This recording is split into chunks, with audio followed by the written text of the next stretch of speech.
I'm going to record starting right now.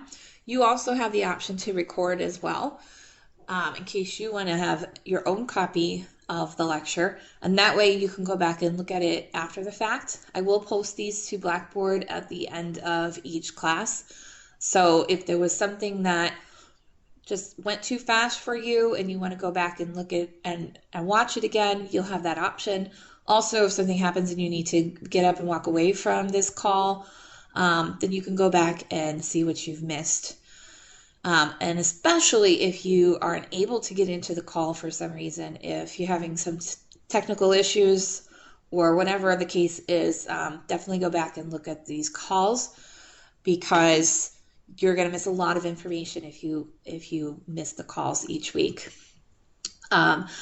So I'm recording, and then what I'm going to do next is I'm going to share my screen with you, and we'll go through Blackboard first. So if you are on a device that you can view this, hopefully you'll be able to see everything come up here in a minute. And if not, like I said, I'm going to record it. I'll post it to YouTube instead of just putting it up there. I'll post it to YouTube, and that way you'll be able to watch it later from any device. So can y'all see now? Can someone just give me a heads up, say yes or no good, thank you. All right, so let's go ahead and get into Blackboard.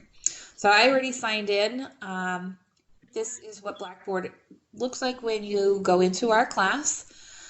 This is preset because we're blended this time around. This is preset with a whole bunch of information and modules for you. It's going to default on announcements, which is basic information. Most of the time I don't use announcements a lot to communicate, but if I have any changes or something to the tracking calendar, I'll post it to the announcements, but then I'll also send it to your email. So if you see something like that, make sure you're checking it. I'm going to start over here on the left where it says welcome, start here. If you have not already done so, definitely click on here and start looking at the stuff that's posted there. So that's me, and my contact information there, my email. I have office hours on the Akron campus, but also virtually via Skype by appointment. So if you want to talk to me, we can do a Skype session. I actually have a whiteboard here, and I can help go through problems and things like that together if that's something that you think you're going to need. Underneath that is our course syllabus and our tracking calendar. So I'm gonna go to the course syllabus first, just briefly. It will be your responsibility to look this all over after the fact, and make sure you understand everything that's in here. So we're college math, which if you take a look here, these are our course outcomes right here. Close up a little bit. So we'll start with talking about proportional reasoning, which is module 1.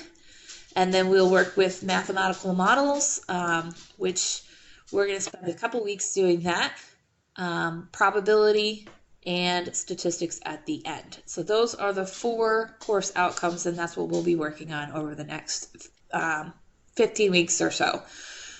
Underneath that is the actual topics, if you want to go ahead and take a look at what we're going to be doing. But I want to get down to here, and the very first thing I want to point out to you is this right here. Because we are a large group, you're actually going to have 2 instructors. Mr. Gabriel will be co-teaching with me as well. And so that's his information right here, and his email is right there.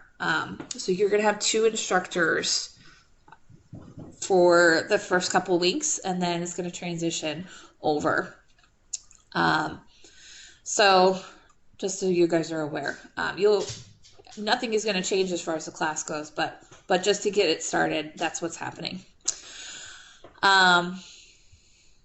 Okay, let me skip down to some of this information here. As far as your textbook, your supplies, and all of that goes, You should not have bought a book. You do not need a book. Everything is available through Blackboard. But this is an e-textbook, which means that it's online, and I'm going to show you how to get to it in a little bit. You also have access to my math lab. And again, you don't need to purchase an access card or anything like that. You have access to it already through Blackboard. What you will need to purchase, if you don't already have one, is a calculator. You need a scientific calculator. These are two that I am recommending right here, only because they are available through the bookstore if you want to purchase them that way. But just going to the store like Walmart, Staples, all those places have them, and they range anywhere from like $10 to $20 depending on where you go, or Amazon. Any scientific calculator will do, though. You don't necessarily have to get either of these two. And while I'm at it, you could also, since we're blended and online, you could also just download an app onto your phone. As long as it's a scientific calculator, it should work. There are several out there that are free and are excellent. So if you are interested in that, let me know. I can give you names of two really good ones. I'm just checking, see here. Okay. All right. Moving down here, this stuff, we'll come back to this later. You do have a project in here, but I'll get to that when we talk about the assignments and things like that in this class. I do want to stop and note the message about professionalism. We're online, and it's a big group, so please, I'm going to just remind you again, please mute yourself when you first log in. You'll know if you're muted if the little microphone down at the bottom has a little slash through it. So if you can see my screen here, there's my mic, and if I click on this, now I'm muted. Oh, I was muted and you couldn't hear me. So if you see the little slash, that's how you know you're muted. So all of these people here up on my screen, they're muted because there's a little slash through it, just to avoid and cut down on all that background noise. And that's pretty much it. Because we're online, there's not much else to worry about. If you do have a question, feel free to pipe in or type it in the chat. And it'll pop up down here and I'll see it. So I'll try to get to it that way. Attendance policy is the same as a regular face-to-face class as far as the 14-day rule goes. So please attend class regularly.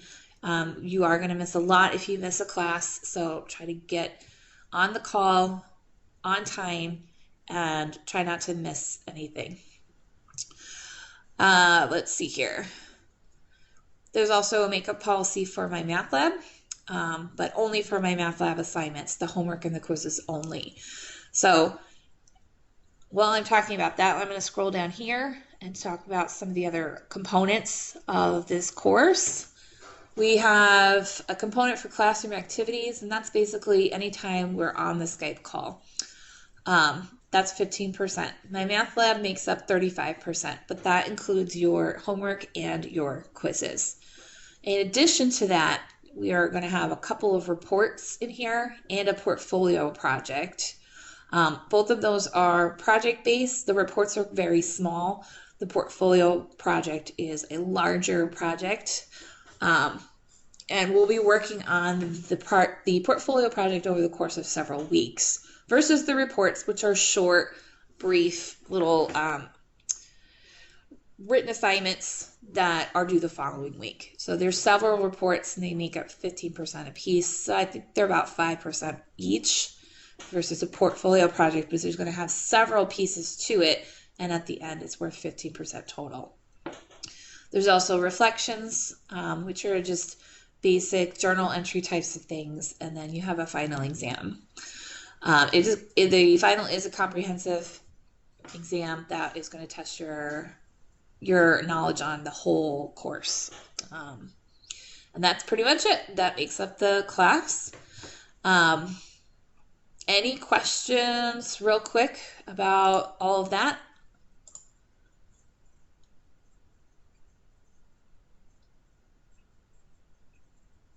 Okay. I don't hear anybody. I don't see anything. So I'm going to continue and go to your tracking calendar. So I'm going to close this out. And I'm back in Blackboard. Your tracking calendar is underneath. This is your lifeline for this course. So make sure you download this, print it if you have a printer, and check this weekly. This has all of your assignments and all of the information that you need to really worry about in this class. So the start of the first week is right here, this whole row. So I'm going to go through and explain what you're looking at here. It'll tell you the module that we'll be working on, which we're going to start module 1 today, or the third column technically. We're going to be, you'll see what we're going to be doing. So this is the intro, the course syllabus, and then I'm going to show you my math lab. Once I'm through with that, then we'll talk about this first section of the textbook. This part here in the middle is what we're going to be doing during class and over the course of the week.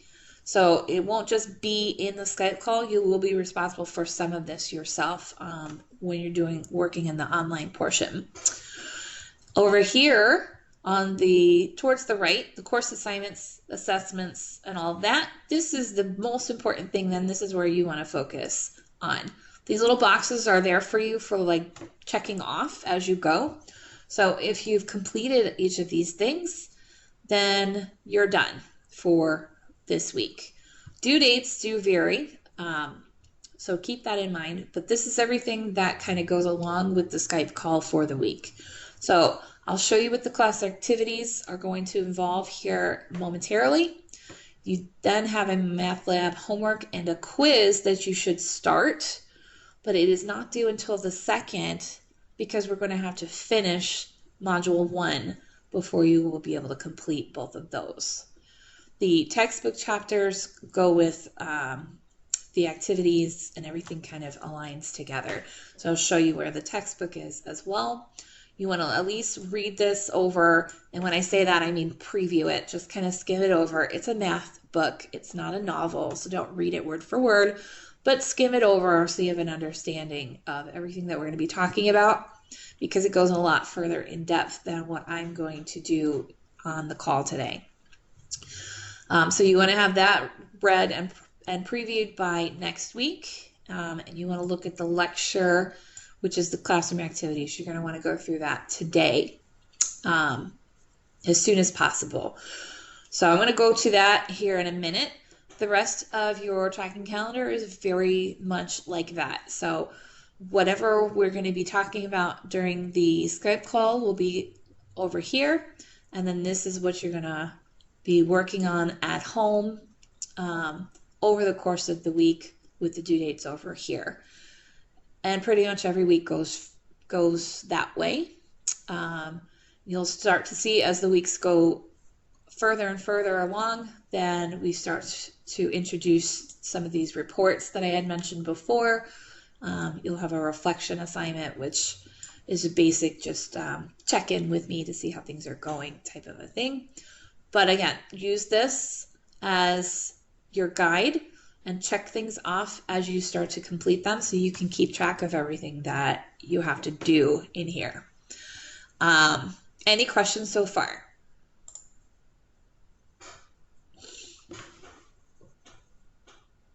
Okay, good.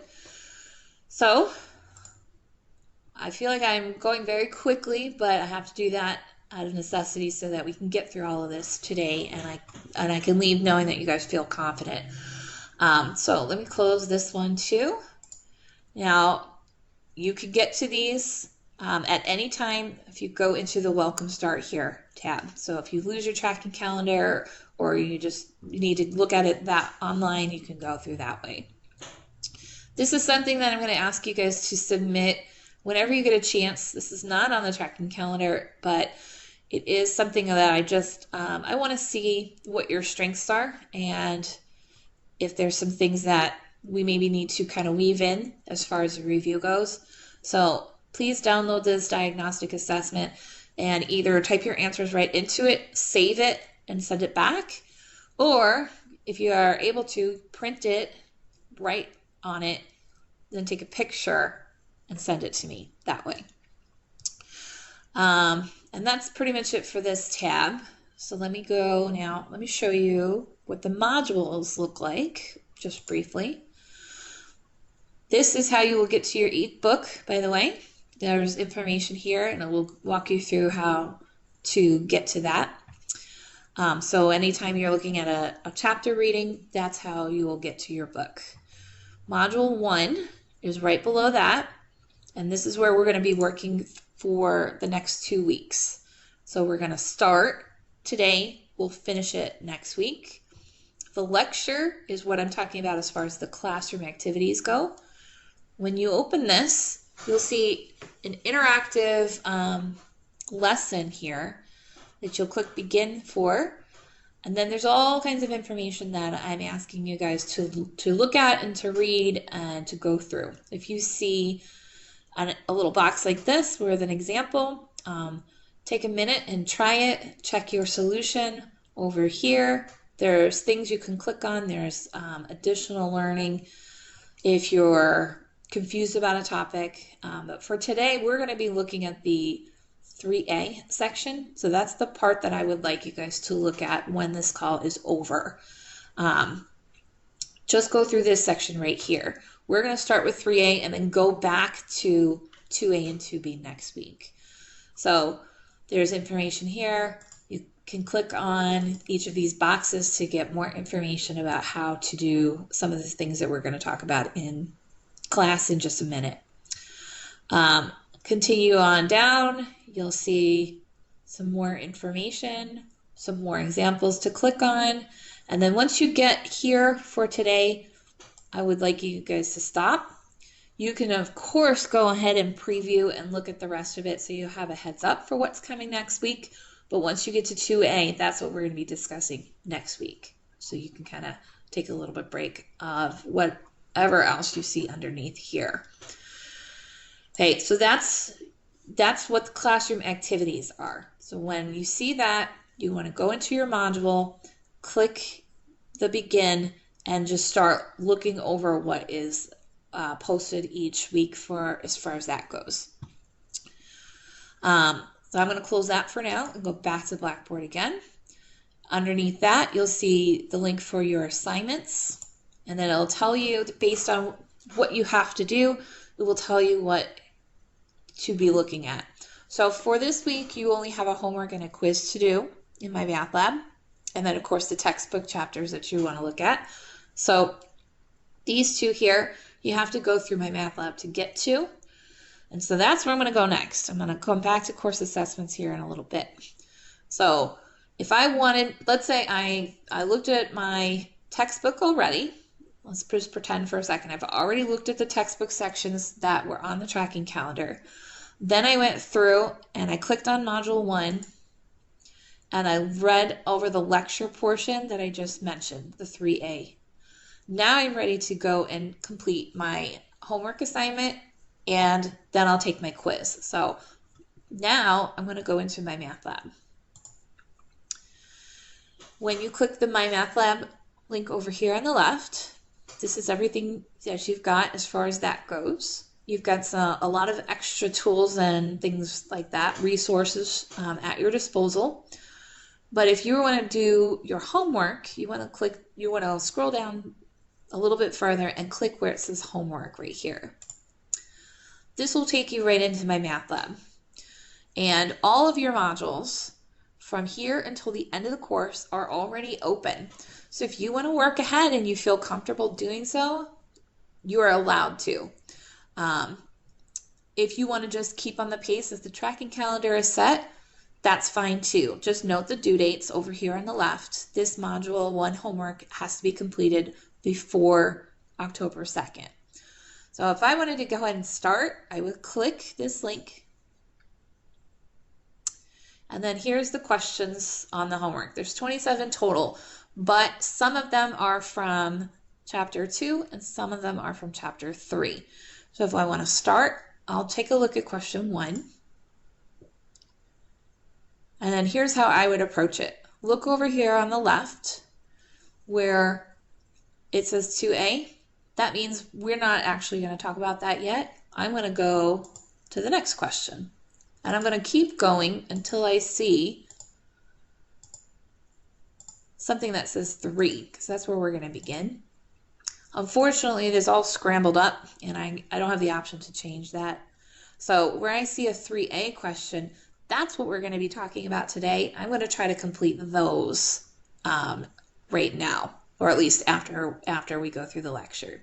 So anything that says 3A next to it is what you're going to be looking to complete for next week. So a couple questions they're all mixed up. Also, you should know that because my math lab is algorithmic, that means that you all will have the same question, but you will all have different numbers. So if you wanted to work together and start creating study groups, you could, but somebody in the study group might have 100 or 1,112 people. Somebody else might have 1,000. Somebody else might have 1,500. The strategy for completing the problem is the same, but you all will have different numbers. So keep that in mind. Another thing I want to point out now that I'm in here is over on the right, you have question help. And so here are a few things that will pop up depending on the question. You have a help me solve this feature and a view an example feature. The difference between these two is view an example will pull up an example of a question just like the one on my screen with different numbers, and it will walk you through how to complete the question. It will tell you step by step what to do and how to complete it. Then you close this out and you try it with your own question. The help me solve that's view an example. The help me solve this will take your question with those numbers and will break it down and require you to do the work as we go. And then once you close this, you'll get a brand new question that you then have to do a second time. So if I am doing this, I'm going to go to view example every time. I'm going to just pull this over onto the right, see what it says, and then try it with my own problem over here so that once I close this, my question doesn't go away and I don't have to do every question 2 times. But that's up to you. You can use whatever feature you want. Question help also has textbook links, which will take you right to that ebook that I was talking about before. So after you've previewed your book, if you wanted to go back directly to the book, and see where was that page that talked about this, it'll take you right to the page where, excuse me, where the unit begins. So you can go back and look. To get to the next page, you just click on this arrow down at the bottom, and that'll take you to the next page and so on. Let me close that out too. All right, let me stop here for a second.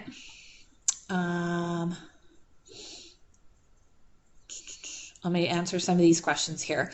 So if you take notes, do you have to show them to me? Nope. The diagnostics worth points? Nope. And the course diagnostic is in the welcome start here. So thank you guys for answering each other's questions. That's awesome. Good job. If there's any other questions right now, I want to pause before I go any further. Does anybody else have any other questions about anything, whether it was the syllabus, tracking calendar, my math lab? Yes. Okay. For the homework, you said start working on like 3A. Is that due by next week, or is that everything in that module due on October? Or do you want us to have certain things done by next week? Okay. So for next week, technically nothing is due next week. According to the tracking calendar, I just want you guys to look at the textbook and go through that lecture that's in Module 1. What I would like you to do, though, and when I'm showing you the homework, is I would like you to start your homework once we're through with this call today, so that I can get an idea about how people are doing. So if you wait to try all of this until October 1st, for example, you'll have to do the homework from 3A and from 2A and from 2B all at once, and it's going to be a lot. So I tried to chunk it up for you guys, but to answer your question, nothing is technically due next week. Everything will be due on October 2nd, the entire module. Does that help clarify? Yeah, thank you. For the classroom activities, that's just us like being online with you right now, or do we have to do something specific for that? The classroom activities is a combination of being online with me and, let me go back here, going to the module 1 lecture right here and looking at that. Okay, so you want to begin that. You don't have to look at the whole thing, but that's what I would like you to do for the activities. Thank you. You're welcome. Now for the exam, the final exam, we take that on line with you, or is it like going to be somewhere where we have to go and take the test? Nope, you're going to do it online. Okay. That's it. Thank you. You're welcome. Okay, anything else before I continue?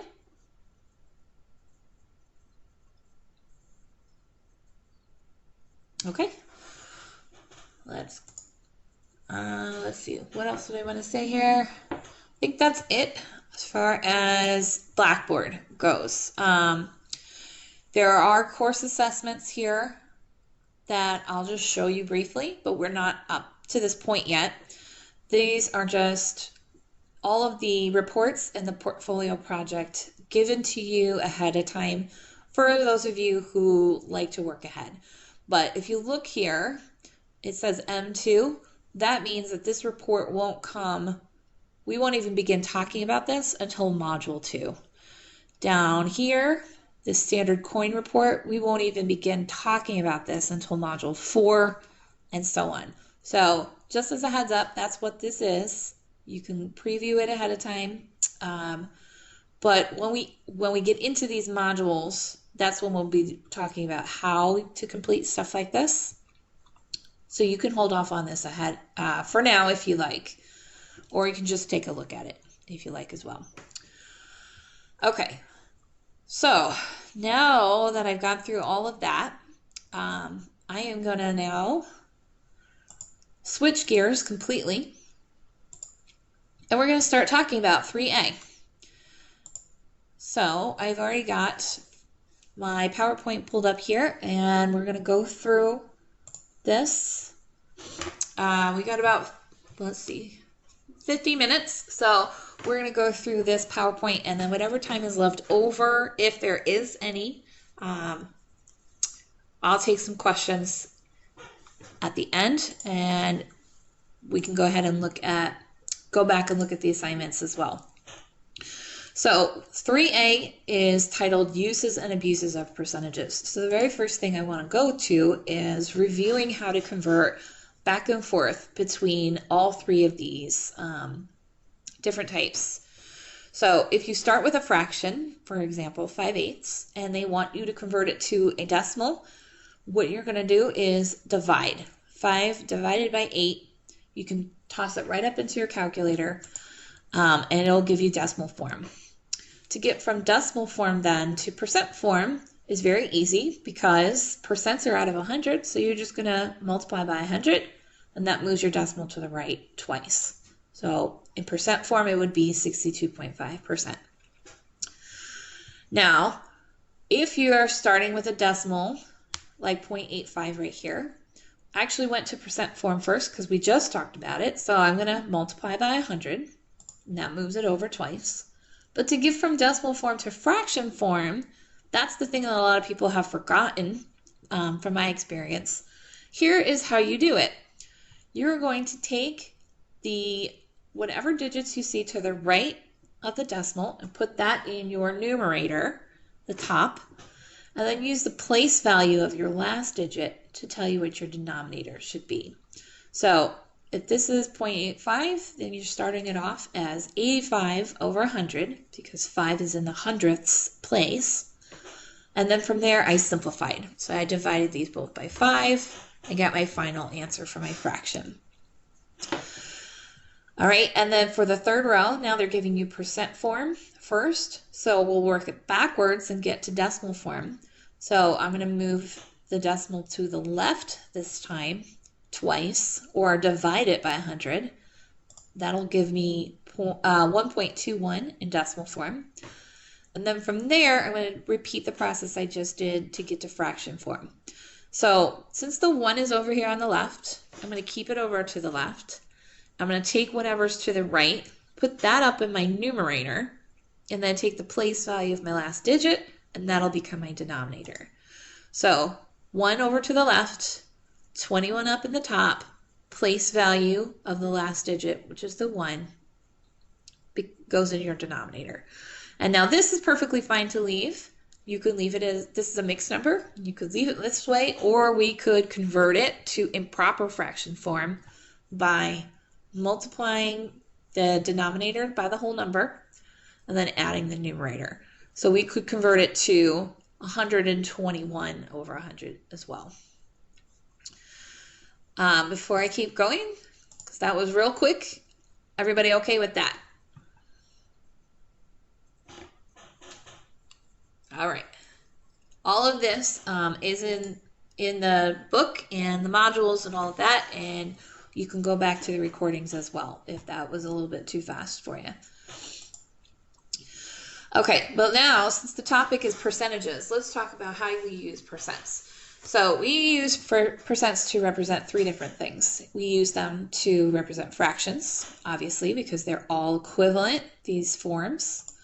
So we can use them to talk about fractions. We use them to describe change, and we also use them for comparison purposes.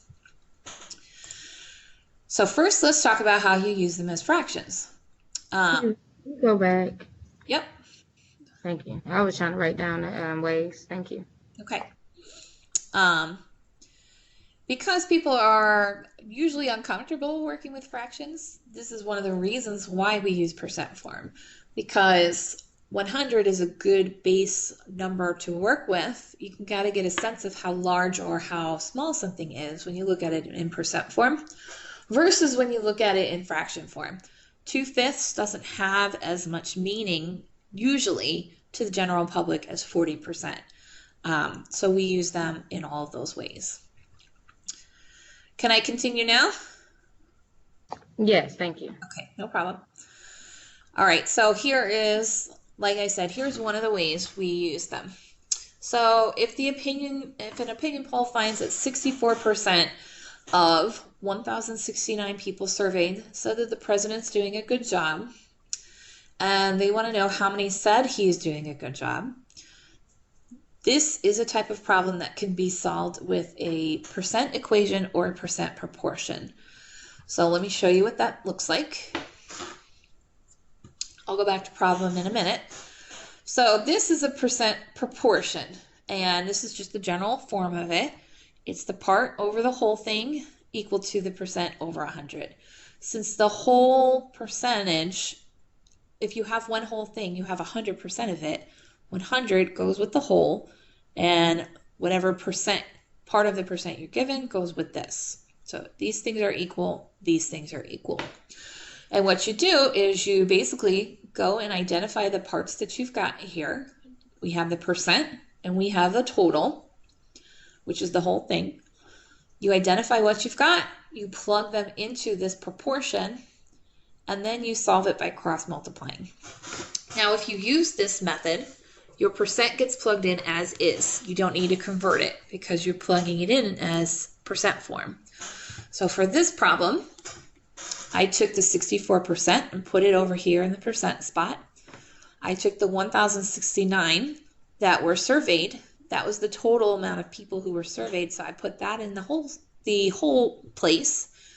And we're looking for the part of that survey that said he was doing a good job. So I made that my X. And then from there, I cross multiplied. So this one times this one equals this one times this one. I cleaned this up a little bit next. 100 times x is 100x. 1069 times 64 gave me this, 68,416. And then I just divided them both by 100 to solve it for x. So since we're talking about people, about 684 people surveyed said that. Now, that is a totally made up problem. Just so happens that we're in an election year. I have no idea if those numbers are accurate or not, but this is what it told us. So if I go back now and see if that makes sense, oops, to my problem, 64% is over 1/2, and our answer is over a half. So it's reasonable. That's a reasonable answer for those numbers that we were given. The other way you could have done it was to solve it with an equation, which some people like to just go right to this. The Can issue. we go back to the previous slide for 1 second? Yep. Guys, also know all of this is being recorded and it will all be on Blackboard too. So don't worry about getting every single word down. You'll be able to go back later. All right, you can go to the next one. Okay. So this is the other way you could solve this. Actually, there's more than this, but these are the two I'm going to show you for now. This method requires you to convert your percent to decimal form. So this is the way you're going to do it. That's fine.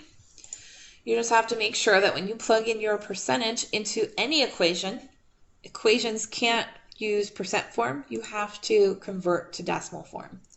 So I still had the same information. I still had the percent. I still had the total. I plugged them in.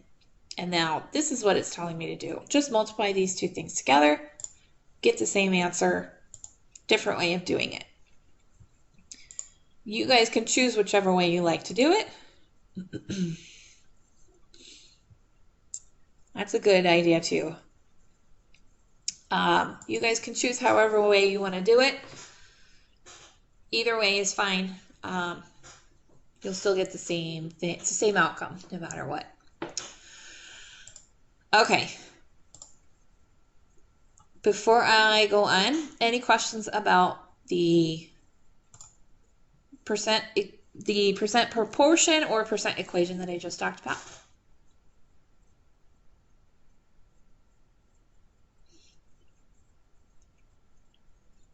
Okay. All right, so moving on. Here's two other topics that we're going to focus on. One is called absolute change, and the other one is called relative change. Relative change is a fancy way of saying percent change. It gives you an answer as a percent versus absolute change, which gives you an answer as an actual value. This will probably make more sense when we do the problem, but here is all you do. For absolute change, they just want to know basically how much did it change by. So you take your new value, you subtract the old value, and that's it. Done. For relative change is representing this type of change but as a percentage, so you're still going to do the new minus the old, but now you're going to divide it by the old amount since this is what we're comparing it to. So new minus old over old, and then to get it to percent form, we multiply it by 100. So, which is basically, this is percent change, if you are familiar with that. So let's take a look at an example. A diversified portfolio grows from $1,500 to $2,250, and they want it as an absolute change. So absolute change, just to remind you, is new minus old. So new minus old. It means that the portfolio increased by $750. That's what they mean by an absolute change. It's a whatever this value is, dollars, you get a change in terms of dollars. As a relative change or a percent change, we're still going to do new minus old, but then we're going to divide it by the old. So this minus this divided by the old 750 was the answer from the last part, so we're going to just divide that by the original and then times it by 100 and get a 2% form. So if your portfolio grows from $1,500 to $2,250, it grows by $750, which in a sense is a 50% increase. It changes by 50% as well. It's just two different ways of representing the change.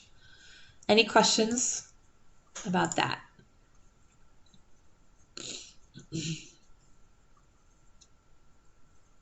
Okay, let's try one more. So you bought a computer 3 years ago for $1,000. Today it's only worth $300. They want this as an absolute and a relative change. So for absolute, it's new minus old. So plug this in, new value minus the original. And the order does make a difference here because if there are negative, that means that it decreased in value, which you can clearly see when you read the problem. It started at 1,000 and it's only worth 300. It decreased in value. And the negative is what's indicating that. On my math lab, they're also going to expect you to include the negative too, or it could be marked wrong depending on the problem. So be very careful with something like that. So again, negatives mean it decreased by $700. And as a relative change, I'm going to use this and plug it in. The 300 minus 1,000, and I'm going to divide it by 1,000. And then once I get that decimal answer, I'll times it by 100. So negative 700 divided by 1,000 times 100 gives me a change of negative 70%, which means that it went down, it decreased by 70% of its value. Okay. Any questions about relative or absolute change?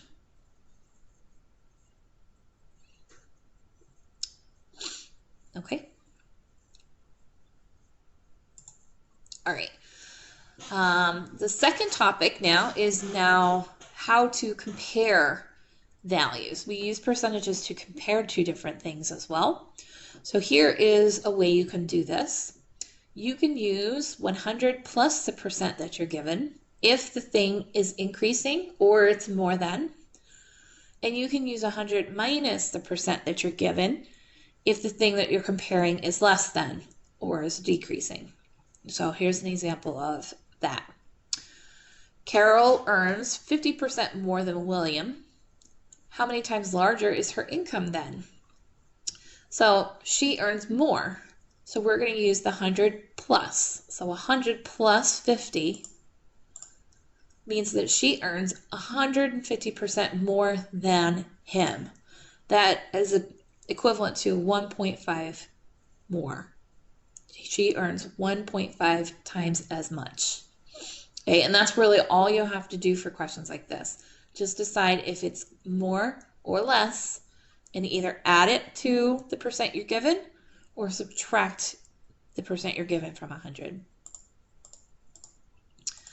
Okay, here's another one. A store is having a 25% off sale. So how does that item's sale price compare to its original value?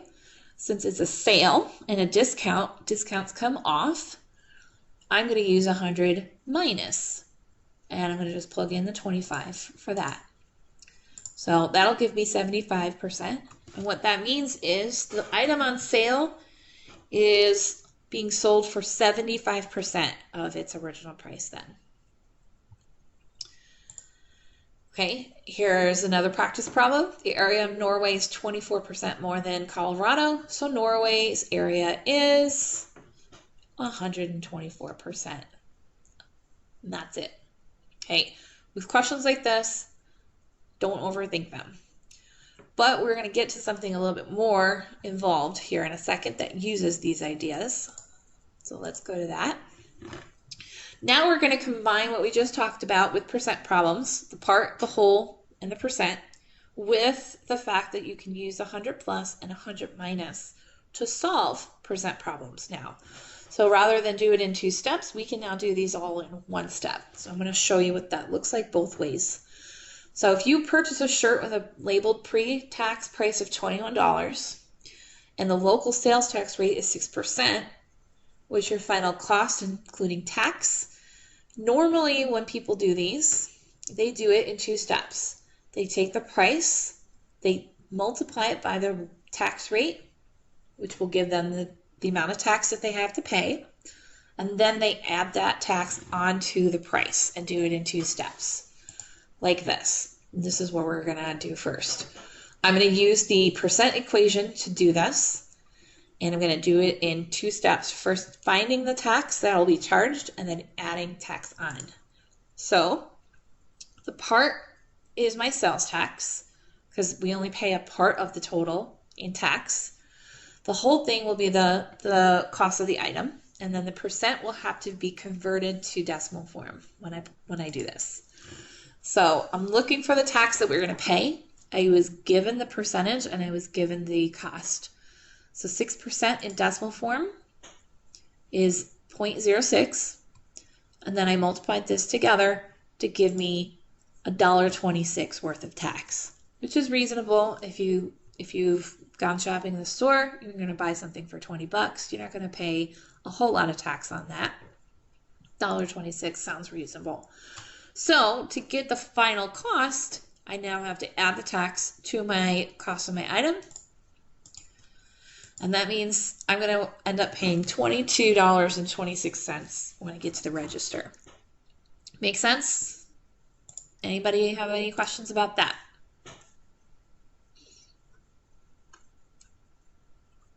Okay. Also, I assume everybody is good when I don't hear anything. So if you do have questions, make sure you pipe up or type it into the chat. All right, so this is how most people do it. I'd say like 90% of the population walking around right now would do it that way. There's actually a faster way and a more efficient way of finding this. And that's to do 1 step using this idea. So because taxes get added on, we'll use the 100 plus P. And then we're going to plug these things in directly. Here's what it will look like. Instead of finding the tax and adding it, we're solving for the final cost. We can do it all at once. So my final cost now is what's going to go over here on the left. My percentage doesn't change. That's still the 6%. And the thing that we're referencing in this case is the cost of the item. So plugging this in, it looks like this.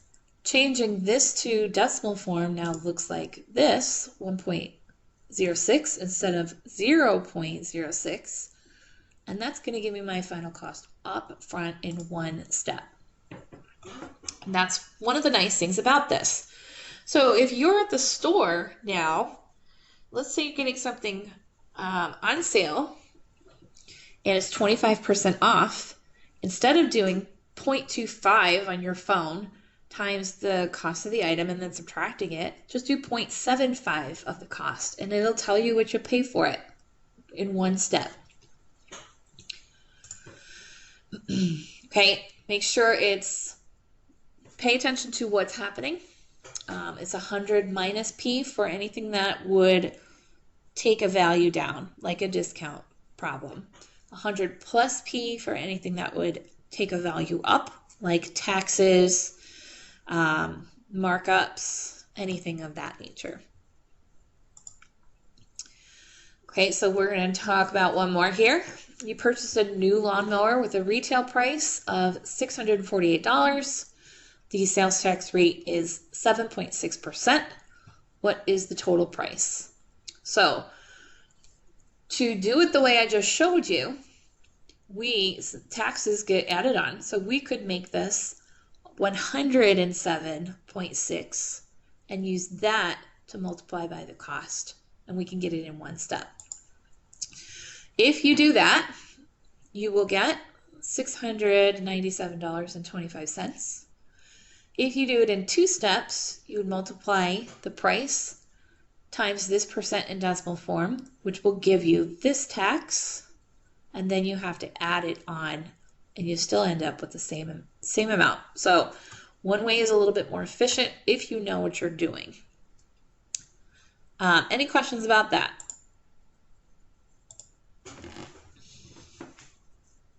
For that percentage, how did you turn that to a decimal? Like for a 7.6? Okay, I divided it by 100 to get it to decimal form. So if it's 7.6%, you'll just do 7.6 divided by 100. Oops, and that'll give you, let's do, where? Here we go. If it's 7.6%, what I did was 7.6, and then I divided it by 100 in my calculator, and that gives me that decimal.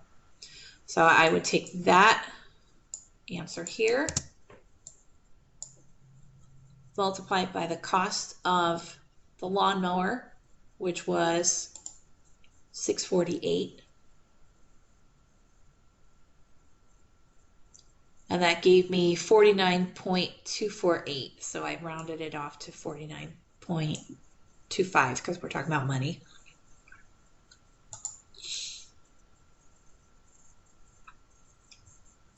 Does that help?